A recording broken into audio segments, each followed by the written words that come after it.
बृहस्पति भगवान की जय हो, विष्णु भगवान की जय हो। आज बृहस्पतिवार के दिन सुनिए भगवान बृहस्पति देव की बड़े ही दुर्लभ पौराणिक कथा। इस कथा के सुनने से भगवान बृहस्पति देव भक्तों को सभी प्रकार के मनवांछित फल की प्राप्ति होगी। बोलिए बृहस्पति भगवान की जय हो। आज एक समय की बात है, भारतवर्ष में एक राजा राज करता था। वह प्रतापी और दानी था। वह प्रति मंदिर में भक्ति भाव से दर्शन के लिए जाता था। वह ब्राह्मण और गुरु की भी सेवा किया करता था। उनके द्वारा कोई भी याचक निसहार होकर नहीं लौटता था। वह प्रत्येक गुरुवार का व्रत रखता था एवं पूजन भी किया करता था। हर दिन गरीबों की सहायता करता था, परंतु यह सब बात उनकी रानी की अच्छी नहीं लगती थी। वह तो न व्रत रखती थी और न किसी की कोई चीज़ एक पैसा दान में दिया करती थी। वह राजा से ऐसा करने के लिए मना किया करती थी। एक समय की बात है, जो राजा शिकार खेलने के लिए वन में चले गए। घर पर रानी और दासी थी। उसी समय गुरु भगवान बृहस्पति साधु भेष रूपी धारण कर राजा के दरवाजे पर भिक्षा मांगने के लिए आए। साधु ने रानी से भिक्षा मांगी तो वह कहने लगी कि हे साधु महाराज, मैं इस दान और पुण्य से तंग आ गई हूँ। इस कार्य के लिए मेरे पति देव ही बहुत है। अब आप ऐसी कृपा करें जो सारा धन नष्ट हो जाए तथा मैं आराम से रह सकूं। उस साधु रूपी बृहस्पति देव ने कहे, हे देवी, तुम बड़ी ही विचित्र हो। संतान और धन कोई भी दुखी नहीं होता है, इसके सभी चाहते हैं। पापी भी पुत्र और धन की इच्छा लालच रखते हैं। अगर तुम्हारे पास धन अधिक है तो भूखे मनुष्य की भोजन करवाओ, प्याव लगवाओ, ब्राह्मणों को दान दो, धर्मशाला बनवाओ और कुआं, तालाब, बावड़ी, बगीचे इत्यादि का निर्माण कराओ और तथा निर्धन कुमारी कन्याओं को विवाह करवाओ। साथ ही यज्ञ करो। इसी प्रकार कर्मों से कर्म करने के कुल का आपका नाम परलोक में सार्थक एवं होगा एवं स्वर्ग लोक की प्राप्ति होगी। परंतु साधु की इन बातों से खुशी नहीं हुई। उन्होंने कहा, हे साधु महाराज, मुझे ऐसा धन की कोई आवश्यकता नहीं है जिससे अन्य लोगों को दान दूं तथा इसके रखने और संभालने में मेरा सारा समय नष्ट हो जाएगा। साधु ने कहे, हे देवी, यदि तुम्हारी ऐसी इच्छा है तो जैसा मैं तुम्हें बताता हूँ वैसा ही करना। बृहस्पतिवार के दिन घर को गोबर से लीपना, अपने केशों को पीली मिट्टी से धोना, केश को धोते समय स्नान करना, राजा से कहना कि हजामत करवाए, भोजन में मांस मदिरा खाना, कपड़ा धोबी के यहाँ धुलवाने देना। इसी प्रकार 7 बृहस्पतिवार से करने से तुम्हारा सभी धन नष्ट हो जाएगा। यह कहकर साधु रूपी बृहस्पति देव वहाँ से अंतर्ध्यान हो गए। रानी ने साधु की कहने के अनुसार 7 बृहस्पतिवार तक वैसे ही करने की विचार किए। साधु बताए अनुसार करते केवल 3 बृहस्पतिवार ही बीता कि उनके समस्त धन नष्ट हो गया। भोजन के लिए भोजन में परिवार में तरसने लगी तथा संसारिक भोगों से दुखी रहने लगा। तब वह राजा रानी से कहने लगी कि हे रानी, तुम यहाँ पर रहो, मैं दूसरे देश जाता हूँ, क्योंकि यहाँ मुझे सभी मनुष्य जानते हैं, इसलिए मैं यहाँ कोई कार्य नहीं कर सकता हूँ। अब मैं परदेश जाता हूँ, वह कोई काम धाम करूँगा, शायद हमारे भाग बदल जाए। ऐसा कहकर राजा परदेश चला गया। वहाँ जंगल में लकड़ी काट कर लाता और शहर में बेचता। इसी प्रकार जीवन व्यतीत करने लगा। इधर राजा के बिना रानी और दासी दुखी रहने लगी। किसी दिन भोजन मिलता और किसी दिन पानी पीकर रह जाती थी। एक समय रानी और दासी 7 दिन बिना भोजन के व्यतीत करना पड़ा। अपनी दासी से कहे, हे दासी, यहाँ पास के नगर में मेरी बहन रहती है, वह बड़ी धनवान है, तो उसके पास जाकर और 5 सेर बेझर मांग कर ला, जिससे कुछ समय के लिए गुजारा हो जाए। दासी रानी की बहन के पास गई। रानी की बहन उसी समय पूजा कर रही थी। बृहस्पतिवार का दिन था। दासी ने रानी की बहन से कहे, हे रानी, मुझे आपकी बहन भेजा है, मुझे 5 सेर बेझर दे दो। दासी ने यह बात अनेक बार कही, परंतु रानी की बहन ने कोई उत्तर नहीं दिया, क्योंकि वह उस समय बृहस्पति देव की पूजा कर कथा सुन रहे थे। लौटकर रानी ने बोली कि हे रानी, आपकी बहन बहुत धनीवान स्त्री है, वह छोटे लोगों से बात भी नहीं करती है। मैंने उन्होंने कहा तो उन्हें कोई उत्तर नहीं दिए, मैं वापस आई हूँ। रानी बोली, हे दासी, इसमें उसका कोई दोष नहीं है। जब बुरे दिन आते हैं तब कोई सहारा नहीं देता है। अच्छे बुरे को पता तो विपत्ति की समय ही लगता है। ईश्वर की जो इच्छा होगी उसी प्रकार होगा। यह सब हमारे भाग्य का दोष है। इधर रानी की बहन ने सोचा कि मेरी बहन की दासी आई थी, परंतु मैं उससे नहीं बोली, इसमें वह बहुत दुखी हुई होगी। अतः कथा सुनकर और भगवान विष्णु की पूजा के समाप्त कर वह अपनी बहन के घर आई और कहने लगी, हे बहन, मैं बृहस्पतिवार का व्रत कर रही थी, तुम्हारी दासी हमारे घर आई थी, परंतु जब तक कथा होती है तब तक हम लोगों ने उठते हैं और न बोलते हैं, इसलिए मैं नहीं बोली। कहो, दासी क्यों गई थी?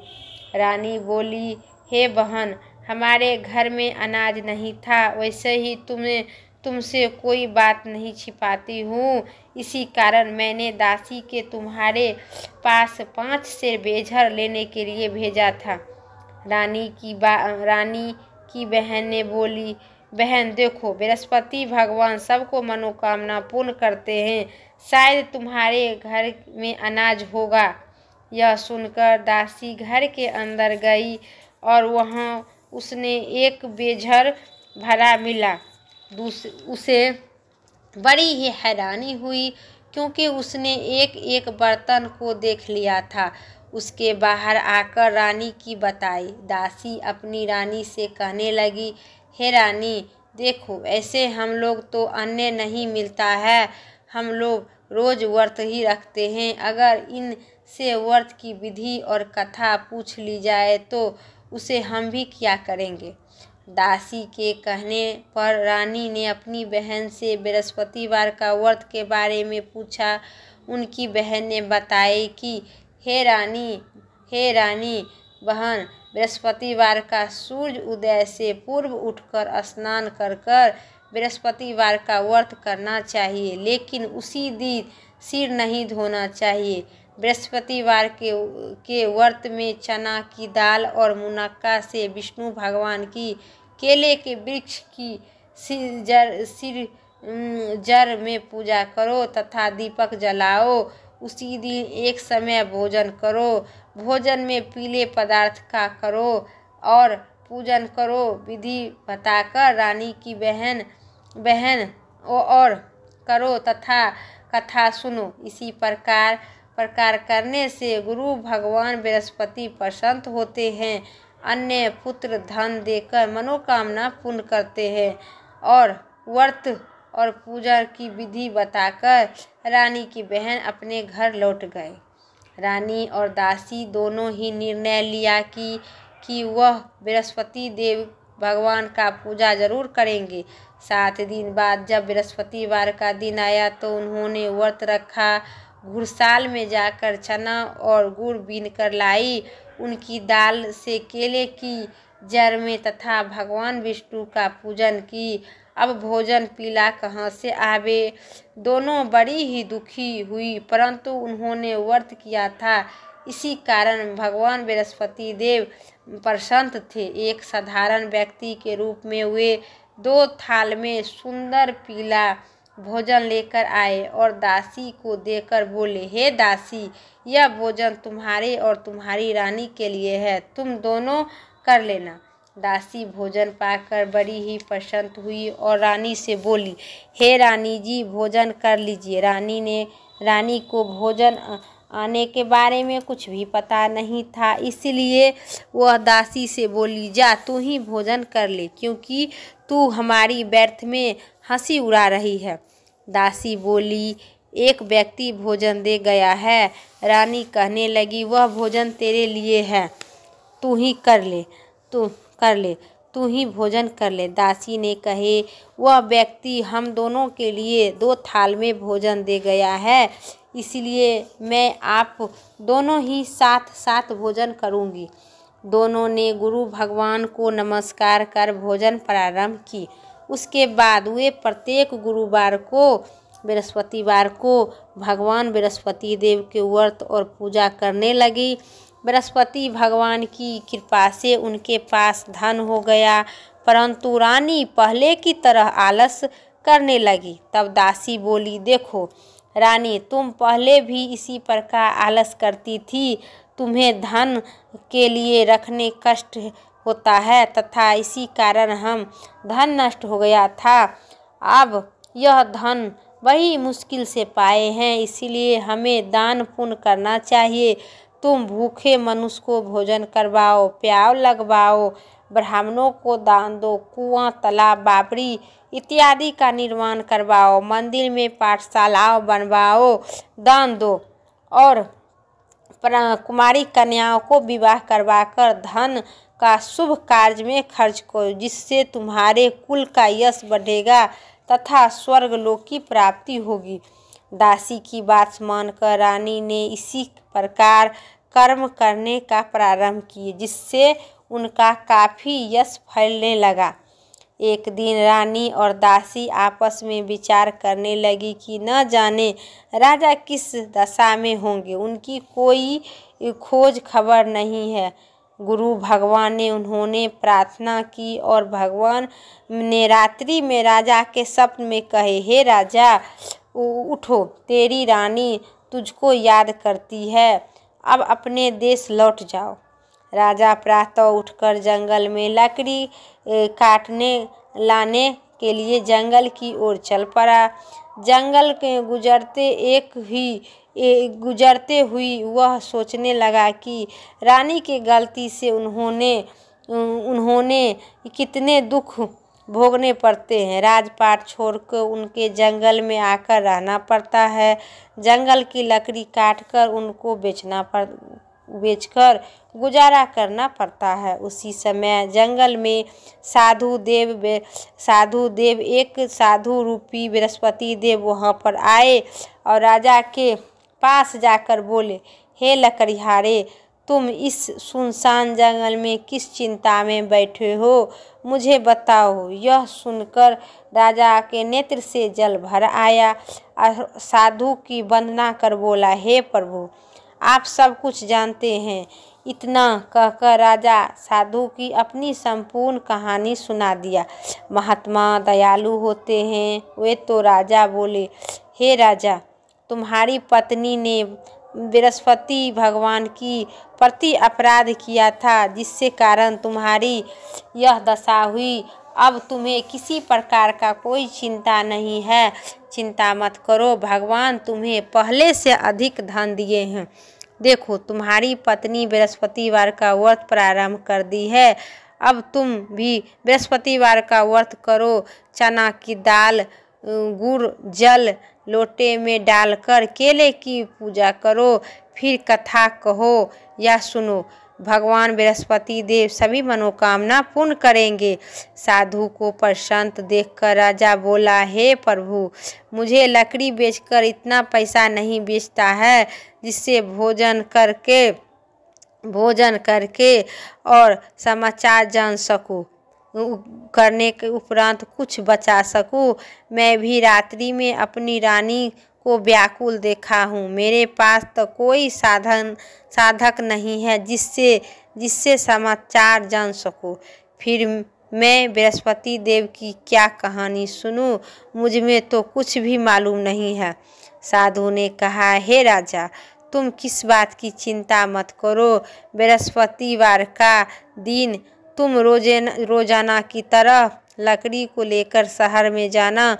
तुम्हें रोजाना की तरह दुगुना धन की प्राप्ति होगा, जिससे तुम भली भांति भोजन करके तथा बृहस्पति देव की पूजा का सामान ले आ सको। बृहस्पतिवार की कथा इसी प्रकार था। बोलिए बृहस्पति भगवान की जय। अब सुनिए दूसरी कथा। प्राचीन काल में एक निर्धन ब्राह्मण था। उनके कोई संतान नहीं था।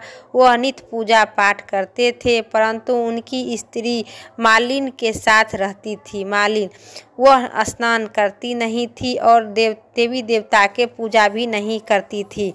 प्रातः उठकर सर्वप्रथम भोजन करती थी, बाद में अन्य कोई कार्य करती थी। ब्राह्मण देवता बहुत दुखी रहने लगे। पत्नी की बहुत समझाने के बाद किंतु उनकी कोई परिणाम नहीं निकला। भगवान की कृपा से ब्राह्मण की स्त्री की एक कन्या उत्पन्न हुई। वह कन्या अपने पिता के घर में बड़ी होने लगी। वह बालिका प्रातः स्नान करके भगवान विष्णु का जप करती थी।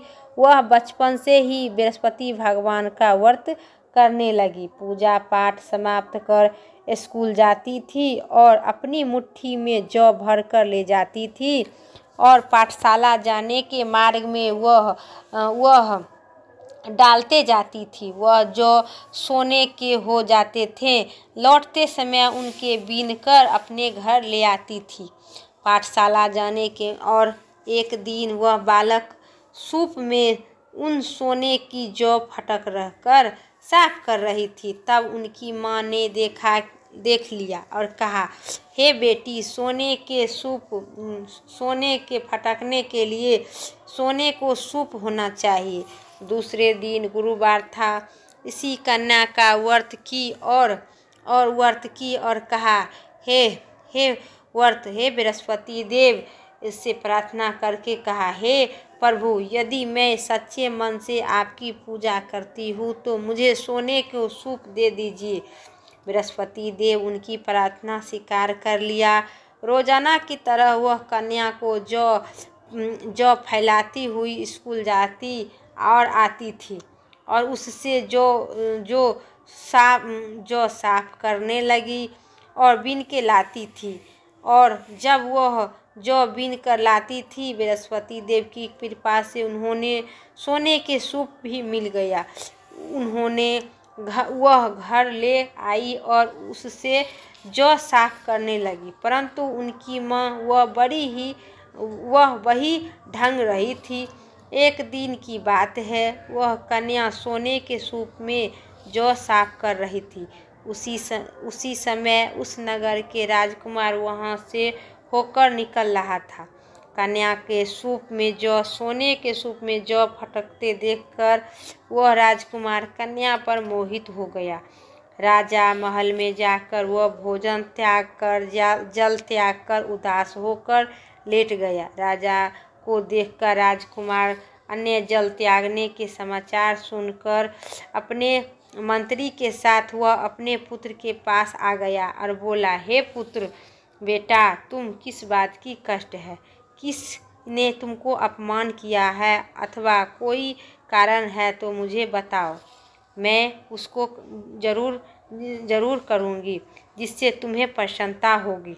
राजकुमार ने अपने पिता की बात सुनी तो बोला, मुझे आपकी कृपा से किसी ने कुछ नहीं कहा है, किसी ने मेरा अपमान भी नहीं किया है, परंतु मैं उस लड़की के साथ विवाह करना चाहता हूँ जो सोने के सूप में जौ साफ कर रही थी।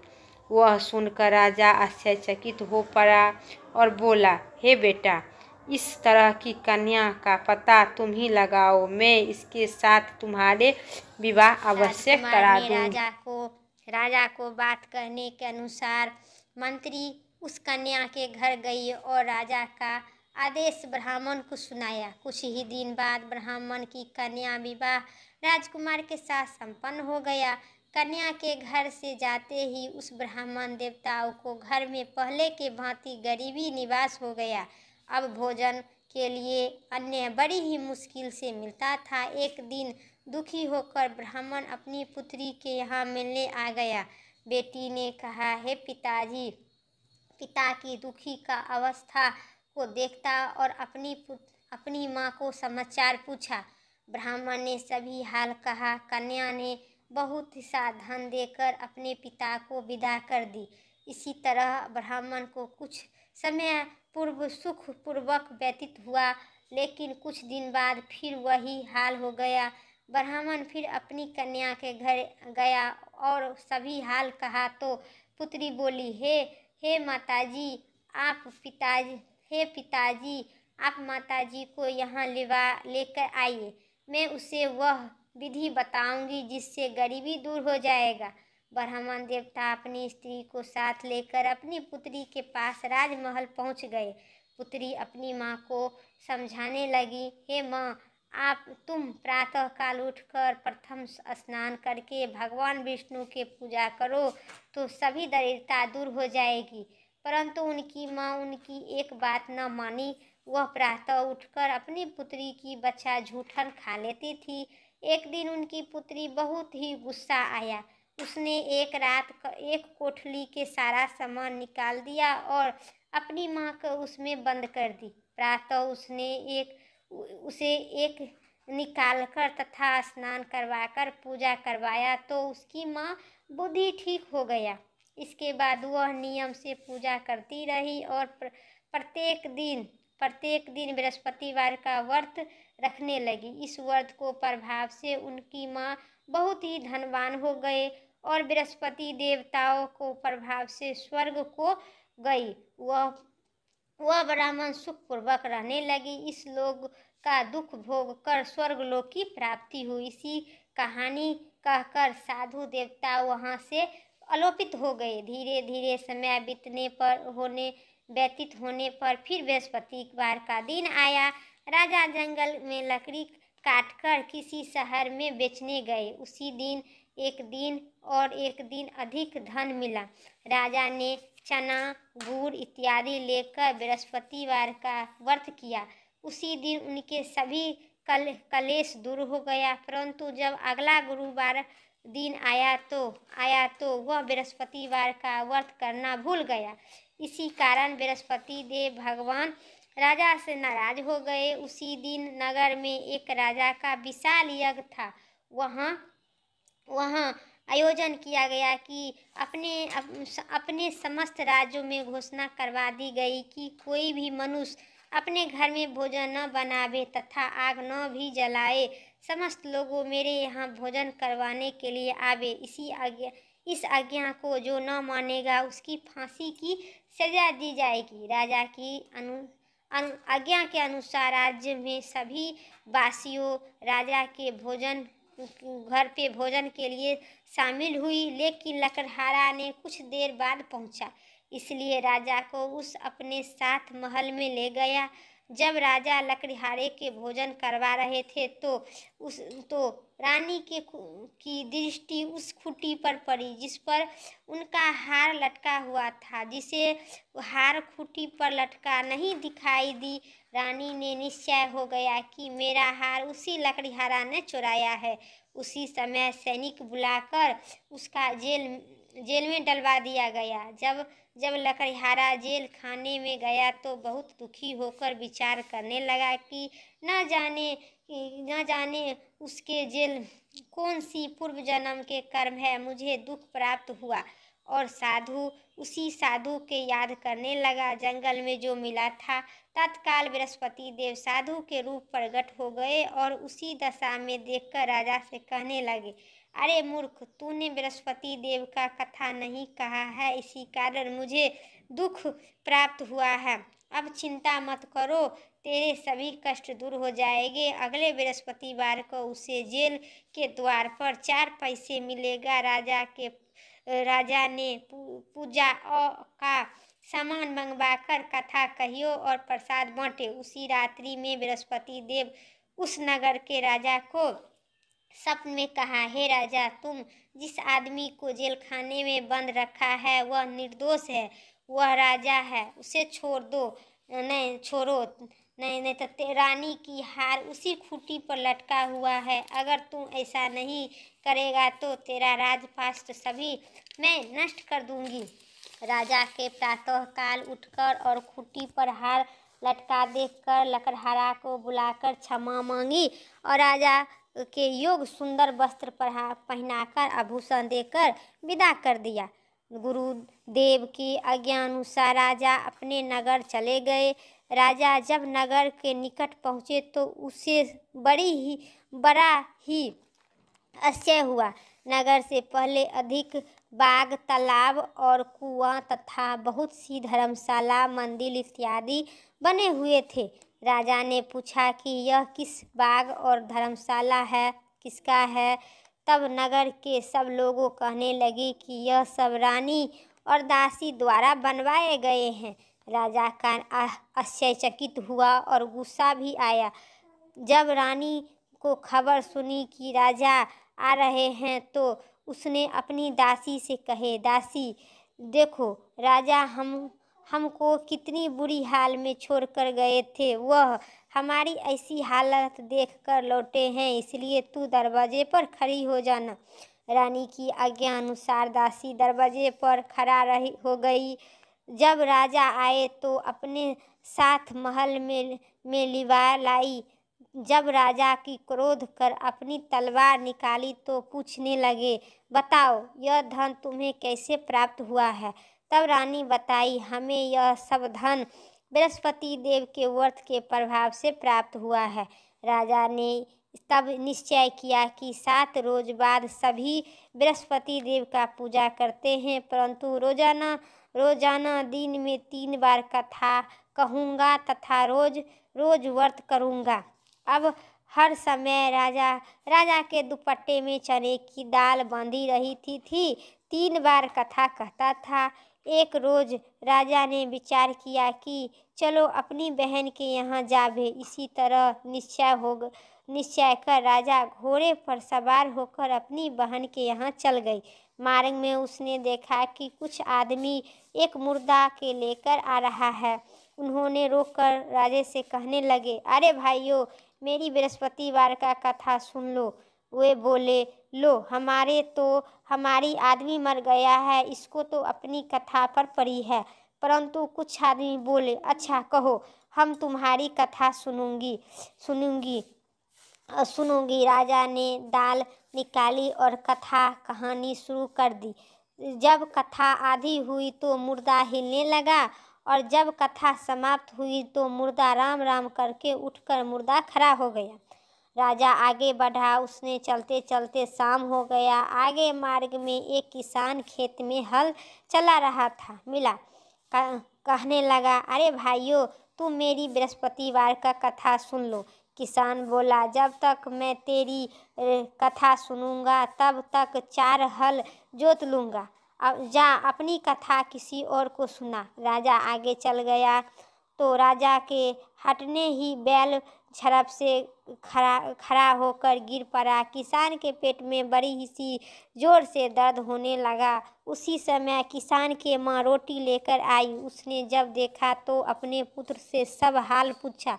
बेटे को सभी हाल के बात दिखाई दी। बुढ़िया माँ दौड़ती दौड़ती घुड़सवार के पास आई और कहने बोली, मैं तेरी कथा सुनूंगी, तू अपनी कथा मेरे खेत पर जाकर कहना। राजा ने लौटकर बुढ़िया के खेत पर जाकर कथा कही, जिसके सुनते ही बैल खड़ा हो गया और किसान के पेट से दर्द भी बंद हो गया। राजा अपनी बहन के घर पहुंच गए। बहन ने अपने भाई की देखकर खूब मेहमानबारी की और खातिरदारी की। दूसरे रोज प्रातःकाल राजा जागा तो देखने लगा कि सब लोग भोजन कर रहा है। राजा ने अपनी बहन से जब पूछा कि ऐसा कोई मनुष्य नहीं है जिससे भोजन नहीं किया है तो मेरी बृहस्पतिवार का कथा सुन ले। तो अगर पड़ोसी में है कोई तो देख आती हूँ। ऐसा कहकर बहन देखने चली गई, परंतु उसने कोई भी ऐसा व्यक्ति नहीं मिला जिससे भोजन नहीं किया हो। वह एक कुम्हार के घर गई जिसका लड़का बीमार था। उसने मालूम नहीं हुआ था कि वह उसके यहाँ 3 दिन से किसी ने भोजन नहीं किया है। रानी ने अपने भाई की कथा सुनने के लिए कुम्हार से कहने गई, अब तो मेरा राजा की प्रसन्न कहने गई। कहा वह तैयार हो गई। राजा ने जाकर बृहस्पतिवार की कथा कहने, जिससे सुनकर उनका लड़का ठीक हो गया। अब तो राजा के प्रसन्नता होने लगी। एक दिन राजा अपनी बहन से कहे, हे बहन, मैं अपने घर जाऊंगा, तू भी तैयार हो जाओ। राजा की बहन तो अपनी सास से अपनी भाई के साथ जाने के लिए आज्ञा मांगी। सास बोली, चली जा तू, परंतु कोई लड़का मत ले जाना, क्योंकि तेरे भाई कोई संतान नहीं है। बहन ने अपने भाई से कहे, हे भाई, मैं तो चलूंगी, परंतु कोई बालक नहीं जाएगा। राजा ने कहा, जब कोई बालक ही नहीं चलेगा तब तू जाकर क्या करेगी। दुखी मन से राजा अपने नगर लौट आया। राजा अपनी रानी से कहे, हम निसंतानी है, इसलिए कोई हमारे घर नहीं आना पसंद करते हैं। इतना कहकर वह बिना भोजन इत्यादि किए हुए शैया पर लेट गया। रानी से बोली, हे प्रभु, बृहस्पतिवार ने हमें सब कुछ दिया है, वे हमें संतान भी आवश्यक देंगे। उसी रात बृहस्पति देव राजा के स्वप्न में कहे, हे राजा, उठो, सभी सोच त्याग दो, तेरी रानी गर्भवती हुई है। राजा यह जानकारी सुनकर बड़ी ही सुखी हुई। 90 महीने में गर्भवती सुंदर पुत्र की पैदा हुआ। तब राजा ने अपने वह शुभ समाचार सुना दी। वह बड़ी ही सुखी से हुई। बधाई लेकर अपने भाई के यहाँ आई। रानी बोली, हे रानी, कहा, घोड़ा चढ़कर नहीं आए हैं, गधा चढ़कर आइए। रानी की बहन बोली, हे भाई, मैं तो इसी प्रकार कहता हूँ तो तुमको औलाद कैसा मिलती, इसीलिए मैं ऐसे कही है। बृहस्पति देव ऐसा ही है, जिससे मन को जो मनोकामना पूर्ण करती है, सभी पुण्य करते हैं। जो श्रद्धा भाव पूर्वक बृहस्पतिवार का व्रत करता है एवं पढ़ता है अथवा सुनता है और दूसरों को भी सुनाता है, बृहस्पति देव उनकी सभी इच्छा पूर्ण करती है, पूजन करते हैं, उनकी सभी मनोकामना पूर्ण करते हैं। उसी प्रकार पुण्य होती है। जैसे रानी और राजा के बृहस्पति देव की कथा का गुणगान किया, उसी प्रकार इच्छा पूर्ण किए बृहस्पति देव पुण्य की मनुष्य को हृदय से उनका मनन करते हुए जय जयकार करने चाहिए। बृहस्पति भगवान की जय। अब सुनिए बृहस्पति भगवान की आरती। ओम जय बृहस्पति देवा, स्वामी जय बृहस्पति देवा, छीनी छीनी भोग लगाऊं, कदली फली नेवा। ओम जय बृहस्पति देवा, तुम्हें पूरणी परिमात्मा, तुम्हें अंतर्यामी, जगति पिता जगदीश्वर, तुम्हें सबके स्वामी। ओम जय बृहस्पति देवा, चरनामति निजी मल, सभी पातकी हरिता, सकल मनोरथ दया कर, कृपा करो भरिता। ओम जय बृहस्पति देवा, तनि मनि धनि अर्पण कर, जो जन शरण पड़े, प्रभु प्रगट तब होकर, आकर द्वारी खड़े। ओम जय बृहस्पति देवा, दीन दया निधि भक्त निहितकारी, पाप दोष सब हरता, भव बंधन हारी। ओम जय बृहस्पति देवा, सकल मनोरथ दया कर, सभी हृदय हारी, विषय बिटारी मिटाओ, संतान सुख हारी। ओम जय बृहस्पति देवा, जो कोई आरती तेरी प्रेम सहित गावे, जेठानंद आनंद कर सो निश्चय पावे। ओम जय बृहस्पति देवा, स्वामी जय बृहस्पति देवा। मेरा वीडियो यहीं तक था। वीडियो अच्छी लगे तो लाइक कीजिएगा, चैनल पर नहीं सब्सक्राइब कर, कमेंट में जय बृहस्पति देव जरूर लिखिएगा। अगली वीडियो लेके आते हैं, तब तक के लिए जय श्री राम, राधे राधे।